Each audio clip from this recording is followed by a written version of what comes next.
Muy buenos días. A continuación, el grupo 5 y 6 va a estar discutiendo el capítulo 6 sobre el libro Introducción a la Filosofía de la Educación de Moore. En este capítulo discutiremos tres teorías sociales de la educación, las cuales son igualdad de educación, libertad de educación y democracia de educación. A continuación, nos agrupamos en tríos y en parejas para discutir los temas antes mencionados. Para iniciar, presentaremos la introducción y comenzaremos con la pregunta: ¿cuál es el papel de la educación en la sociedad? Como sabemos, la educación debe servir ciertas metas sociales. Así como Platón, la educación debe producir la clase de la sociedad descrita en la República. Esto quiere decir que la educación es un medio para integrarlo mejor en la sociedad, requiriendo para un estado ideal. Así como para Durkheim, la educación debe tender a una sociedad estable y cohesionada. Esto quiere decir que la educación era un medio para integrar y consolidar lazos que aseguran una sociedad estable. Por otro lado, para Dewey, el resultado deseable de la educación sería un modo de vida democrático y cooperativo. Eso significa que la educación es un medio para facilitar lo que se considera la clase más deseable de la sociedad, o sea, la democracia. Una vez dicho eso, podemos comenzar con el primer tema, que es la igualdad y la educación. Gracias. Al hablar de igualdad significa que todos los hombres son iguales, pero no iguales en el sentido físicamente, sino que todos tienen que ser tratados de igual manera. Para ser tratados de igual manera, esto implicaría que no sería un trato justo, ya que todos tenemos diferentes méritos, capacidades de pensamiento, y no sería, por ejemplo, no sería igual tratar a un niño de kinder que viene empezando a escribir, a leer, a tratar con una persona ya adulta, una persona universitaria, ya que tienen diferentes pensamientos y diferentes capacidades y méritos. Y esto implicaría igualdad de justicia. El tratamiento justo involucra tomar en cuenta las diferentes circunstancias de la gente, lo cual con frecuencia significaría tratarlos de manera diferente.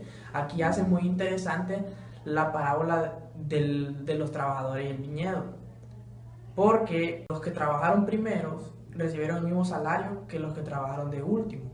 Y ahí podemos ver que no hay justicia, porque para haber justicia tuvieron que recibir más los que trabajaron primero.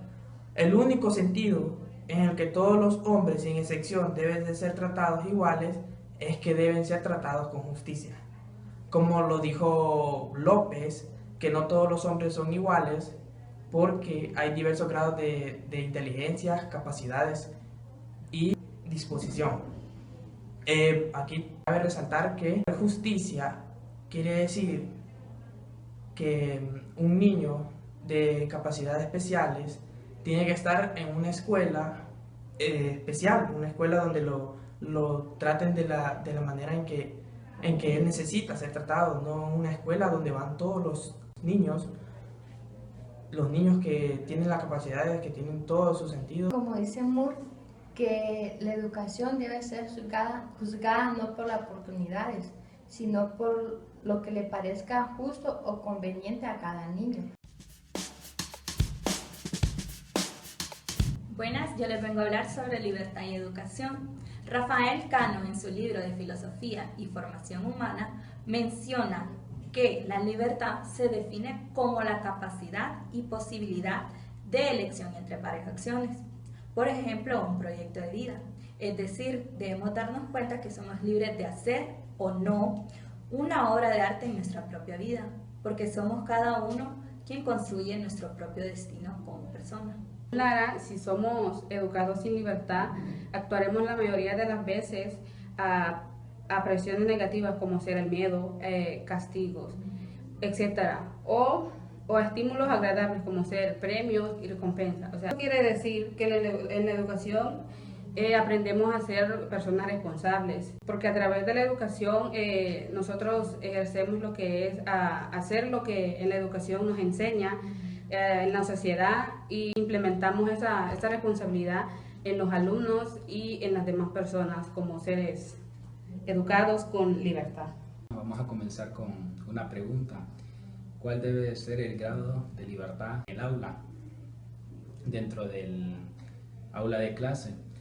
Entonces, para dar respuesta a esta pregunta, vamos a citar a lo que es Moore. Según Moore, el grado de libertad en el aula de clase depende del grado en que esa libertad sirve para mejorar el aprovechamiento del alumno. Es decir, que si el alumno, al porcionarle ciertas libertades, se vuelve más ordenado o se vuelve más disciplinado, entonces debe darle un grado mayor de libertad. Pero si el alumno se vuelve indisciplinado, desordenado, debe darle un grado menor de libertad. Entonces, en conclusión, el grado de libertad dependerá del aprovechamiento que el alumno tenga dentro del aula de clase. Bien, en esta ocasión nosotros les hablaremos de la democracia y educación. Para comenzar, nosotros expondremos de qué se trata la democracia. Bueno, la democracia es aquella que se origina de una forma particular de gobierno, el gobierno de la mayoría. Según John Dewey, era la oportunidad para todos, donde todos pueden opinar, donde todos tienen libre expresión. Platón temía de los efectos de la democracia porque él decía que era una muy mala manera de gobernar. Sin embargo, la democracia ha permanecido en la sociedad. ¿Una otra manera que usted pueda describirnos o que pueda interpretar lo que es la educación con la democracia? Sí, existen 3 maneras y una de ellas es que se puede aplicar una teoría general de la educación en donde la enseñanza debe servir a los propósitos de la democracia al producir ciudadanos capaces y deseosos de mantener una democracia. Otra puede ser la manera de implicar una mezcla de teorías sociales y pedagógicas, en donde la escuela y otras instituciones educativas deben estar organizadas con base a alineamientos democráticos. Existen 2 democracias, lo que es la liberal y la democracia del pueblo. ¿Cuál es la democracia liberal? Bien, la democracia liberal trata de buscar y de aceptar las opiniones de las personas, tanto en cuenta de todos aquellos que podemos votar desde una cierta edad. Al haber un conflicto entre los intereses del gobierno y las opiniones del pueblo o de los electores, el gobierno acatará la opinión sin importar el interés en común que tenga el que dice el elector. También está lo que usted mencionaba, la democracia del pueblo, que también es conocida como paternalista. En esta prevalecen los intereses reales de la gente, que el gobierno considera. El gobierno no es autocrítico ante su actuar, porque controlan las elecciones y las opiniones de la gente, ya que aunque ellas quieran opinar o quieran decir sus cosas, el gobierno acata o establece un régimen hasta dónde puede opinar o qué es lo que ellos consideran pertinente que la gente opine. ¿Cuál es la más apropiada en los niños? Bueno, según mi opinión, la democracia paternalista y igual la opinión de Moore, porque consiste en mantener el aparato institucional, ya que sabemos que para los niños hay cosas que ellos consideran en su momento importantes y sabemos que no es un interés real para los mismos.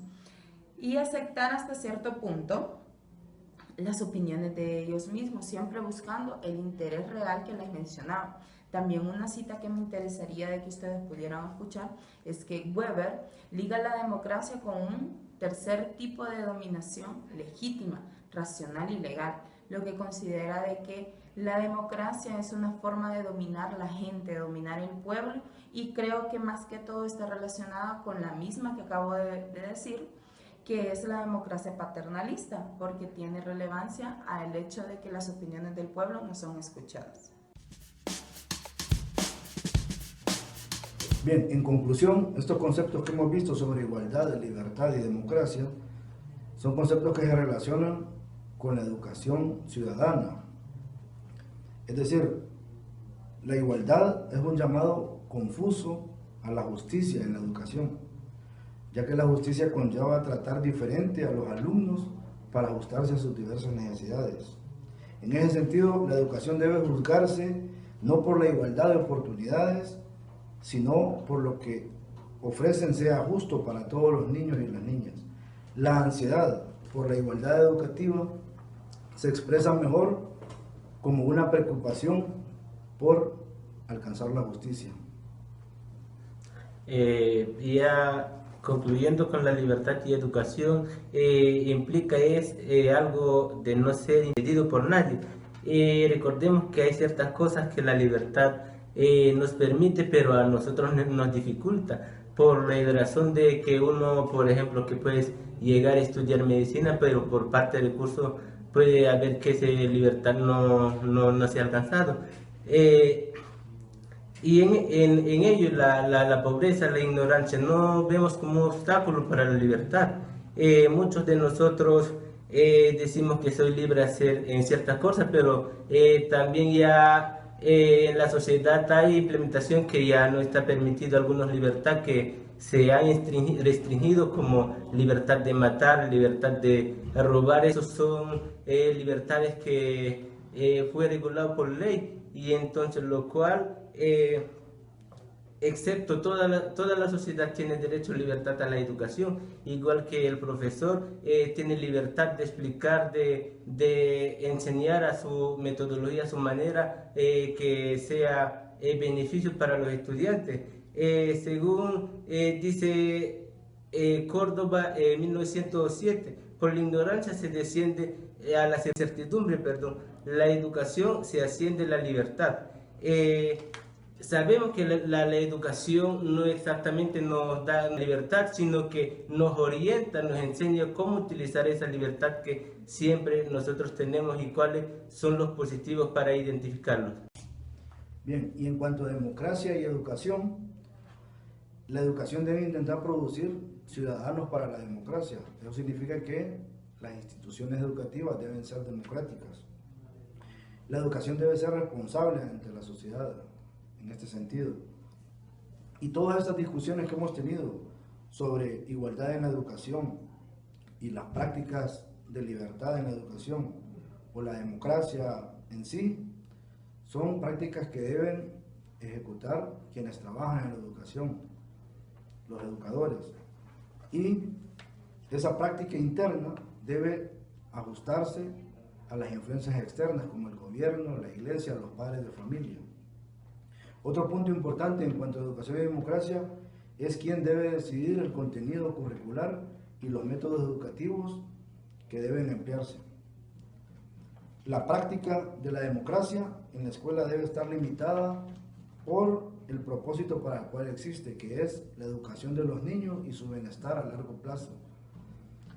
Según Ospina, en el año 2000, para que la formación ciudadana sea una realidad, es necesario también reeducar al maestro, porque él tampoco creció con los referentes de justicia, participación, democracia y respeto. El profesor es fruto de la historia de este país, legada por la falta de participación, la intolerancia y el irrespeto por la diferencia.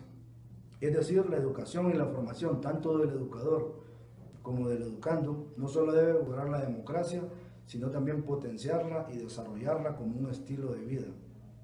Educar para la democracia significa aprender a vivir en democracia, actuar cívica y responsablemente, demostrando los valores que ya hemos expuesto, como la libertad, la igualdad, la justicia y la democracia propiamente dicha. Muchas gracias.